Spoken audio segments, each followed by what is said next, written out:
जिथु बाथौ फोरबो बेखौ दिनै नङा, दिनै जागायजेननाय नङा।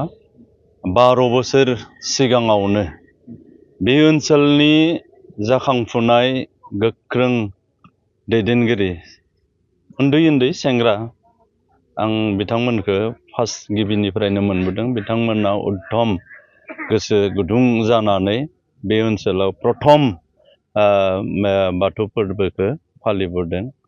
गासै बे ओनसोलनि रायजो राजा गासैबो बिभिन्न दल संगठननि दैदेनगिरि आरो बिभिन्न जाथि जनगोष्ठीनि मानसिफोरा बे माबायाव अनुष्ठानाव जगदान होबोदों आरो दिनै फैयै 12 बोसोर जाफैबाय आरो जों जोबोद गोजोननाय मोनदों।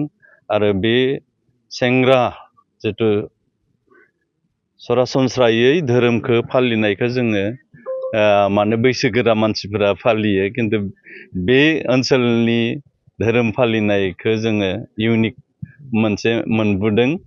सेंग्राफोरानो नेतृत्व होबोदों आरो बिनि थाखायनो प्रत्येकटा प्रग्रामावनो प्रत्येकटा बोसोरावनो मोजाङै बिथांमोना डिसिप्लिनै साक्सेस खालामबोनो हादों आरो एबारबो 6 दिननि प्रग्राम लानानै खालामदों आरो आं सानो जोबोद मोजाङैनो साक्सेस जागोन। आफा बोराइ बाथौनि अननायाव मोजां सोलिलांगोन, आं बेखौ मिजिंथियो।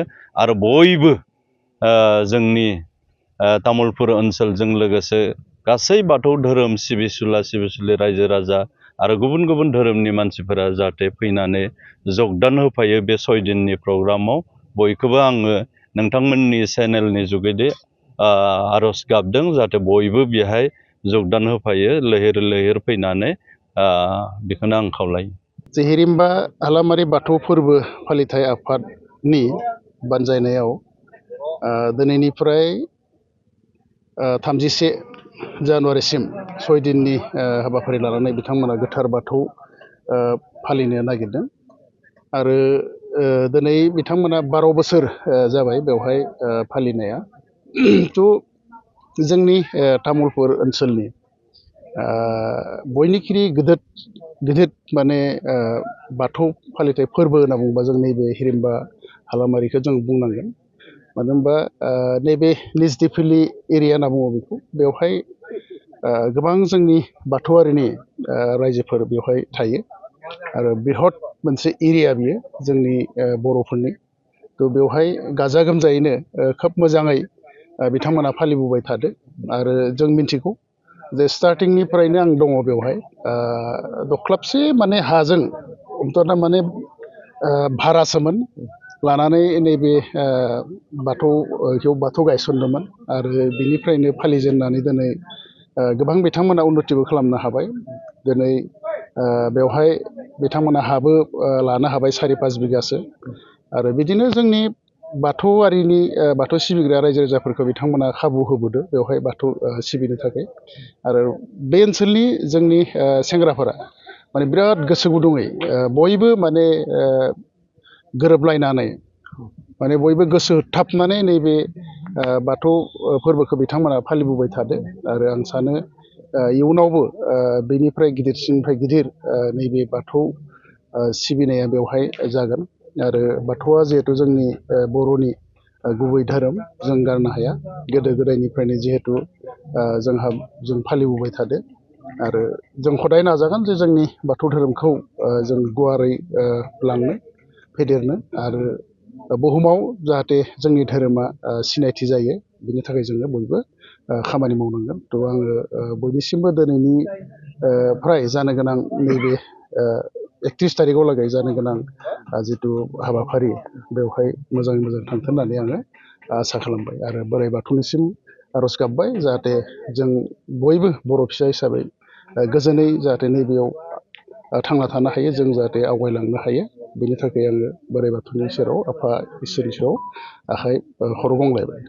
दिनै जा हाबाफारि 12थि हिरिम्बा बाथौ महामेला जिथु खुंनो लानाय, बेयाव आङो फैनो मोननानै जोबोद गोजोननाय मोनदों आरो आसा थाबाय आं जा हाबाफारियाव दिनै भलिबल जिथु बादायलायनाय, बे बादायलायनायखौ बेखावनो मोननानै जोबोद गोजोननाय मोनदों। जों सानो नै ओनसोलाव तामुलपुर जिल्ला होनना बुंनो थाङोब्ला नैबे हिरिम्बा एबा थागिरखारियाव बाथौ महामेला जोंनिया बोसोरै बोसोरै फालिबाय थानाय जायो। 1 बोसोरनिफ्राय फालिनानै दिनै 12थि सान जाबाय। बे 12थि सानाव आं फैनो मोननानै जोबोद गोजोननाय मोनदों आरो लोगोसेयावनो नैनि रायजो राजाफोरा आरो नै बाथौ महामेलानि जा बानजाय आफाद ओरैबायदि गोख्रों, बिथांमोननि गोख्रोंनि थाखायनो दिनैसिम नैबे बाथौ महामेला बा बाथौ फालिनाय फोरबोआ जोबोद दावगादों आरो दावगाबाय थागोन। बेयो जोंनि बर' हारिखौ बे बाथौ महामेला एबा फालिथायखौ लानानै मोनसे जोंहा बर' हारिया जोंहा खौसेथिं फैगोन आरो खौसे फैखानांगोन। आरो धोरोम थाबासो हारियाबो थागोन, हारि थाबासो धोरोमा थागोन। थिग बेबायदिनो बोसोरै बोसोरै फालिबाय थानायखौ नुनो मोनदों।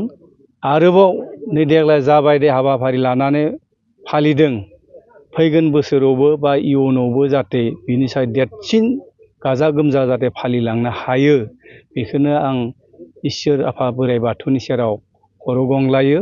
आरो बयबो नै फालिनायनि गेजेरजों बयबो जाहाथे गोग्गो साइस्थ' बा मोजां थायो, बयबो अनलायलायनानै खौसे बोसोर बोसोर फालिलांबाय थानो हाथों, बेखौनो आङो साबायखर थाबाय बे नै ओनसोलनि बाथौ सिबियारिनिसिम। आरो आखा थाबाय फैबाय थानाय दिनावबो जा सानबानि बा 6थि हाबाफारियाव सानफ्रोमबो जाहाथे गाजा गोमजायै जाहाथे मोजाङै फालिलांबाय थानो हायो, बेखिनिखौनो बुंनानै आंनि बुंनो गोनां नोंथांमोननि खौरां होनो गोनांखौ बेखिनिखौ होनानै आं फोजोबबाय। हिरिम्बा हालामारि बाथौ फोरबो फालिथाय आफादा गुबुनफोराव जाबायदि जोङो फालिबोबाय थादों, देग्लायबो जोङो 22 जानुवारिनिफ्राय अर्थात दिनैनिफ्राय 31 जानुवारिसिम 6 दिननि हाबाफारि लानानै जोङो मेहेर गोनां जोङो सानफ्रोमबो जोङो प्रग्राम लानानै जोङो खुंफुंनो लागासिनो दङ। दिनैहाय जोङो हिरिम्बा हालामारि बाथौ फोरबो फालिथाय आफादनिफ्राय गासै रायजो राजा एबा नैबे ओनसोलनि रायजो राजानिसिम जोङो बेखौनो फोरमायहरगोन जे जोंनि जा 6 दिननिया जा प्रग्राम, बेवहाय गासैबो रायजो राजाफोरा गुबुन बोसोराव जाबायदि जोंखौ मदद आरो हेफाजाब खालामदों बा लैहोर लैहोर फैनानै जोंनि जा प्रग्रामफोरखौ साक्सेस खालामफैदों, बेफोरबायदिनो जोंनियाव दिनैनिफ्राय जानो गोनां जे प्रग्राम, मोनफ्रोमबो प्रग्रामाव रायजो राजा बिथांमोना बाहागो लाफैगोनखौ जोङो मिजिंथिबाय। सानबेसेनि हाबाफारि आरो मा हाबाफारि? जोङो 6 दिननि हाबाफारि लादों। 6 दिन जोङो खुंफुंनो थाखाय जोङो दिनैनिफ्राय स्टार्ट खालामदों। जों हाबाफारि होननानै बुङोब्ला जोङो सानफ्रोमबो जोङो मा होनगोन कालचार जोंहा माने दङ। लोगोसे बेनिफ्राय भलिबल, काबादि, बिदिनो बिभिन्न माने खेला दुलाफोर लानानै जोङो खुंफुंगासिनो दङ। लोगोसे बेनिफ्राय जोंहा डिजे नाइट जोङो बेफोरबायदि प्रग्रामखौबो लादों। लास्ट दिना जोङो नैबे जिहेथु जोङो 2nd मंगलबार मा होनगोन बर'नि गोथार सानखौ जोङो फालिदों बाथौ धोरोमखौ। बे हिसाबै जोङो धोरोमखौ लोब्बा लानानै जोङो 31 थारिख खालि जोङो गेवलां मेल जोङो लानाय जादों। बे गेवलां मेलाव जोंहा गाहाय आलासि हिसाबै जोङो लिंदों बिटिसिनि चिफ मानगोनां हाग्रामा महिलारि, दिनैहाय जोंनि आसाम आयेन आफादनि बुंथिगिरि बिस्वजित दैमारि सार, बिथांमोनखौ जोङो लिंनाय जादों। लोगोसे बेनिफ्राय बारग' चिफ मानगोनां प्रमद बर' सार, बिथांमोनखौबो जोङो लिंनाय जादों। जिहेतु प्रग्रामा गिदिर हाबाफारि गोबां गाजा गोमजायै खुंनो थाखाय सरकार फारसेथिंनिफ्राय नोंथांमोननिसिम जोङो ओरैनोथ' जोङो मा होनगोन सरकारनिफ्राय जोङो बेफोरबायदिनो बायदिसिना स्किमफोर जोंखौ मदद आरो हेफाजाब खालामबोबाय थादों सिगांनिफ्रायनो। जोङो 12 बोसोर जाबाय जोङो सरकारनिफ्राय जोङो माने एभेलेबेल मोनाखैबाबो प्रति माने टार्मसावनो जोङो नैबे हिरिम्बा हालामारि बाथौ फोरबो फालिथाय आफादा माने जोङो एसेबाबो जों सहाय मोनबोदों। दिनैहाय जोङो नैबेयाव जोंहा जिरायसालि गैयामोन जोङो बेफोरखौ मोननो थांदों ओरैजाय बाथौनि जा जोङो माबा बेखौबो जोङो फाउन्डेसन जों बेखौबो एसे लुफुंनानै दोनबाय बेफोरबायदिनो आं आसा खालामो हिरिमबा हालामारि बाथौ फोरबो फालिथायनि सासे आफादगिरि हिसाबै जोंनि दा सोलिबाय थानाय जे सरकार बिथांमोना जोंनि जा आद्रा थानाय जोंहा मन्दिर बेखौ माने आबुङै लुफुंनायाव मदद होगोन जोङो बेखौ मिजिंथिबाय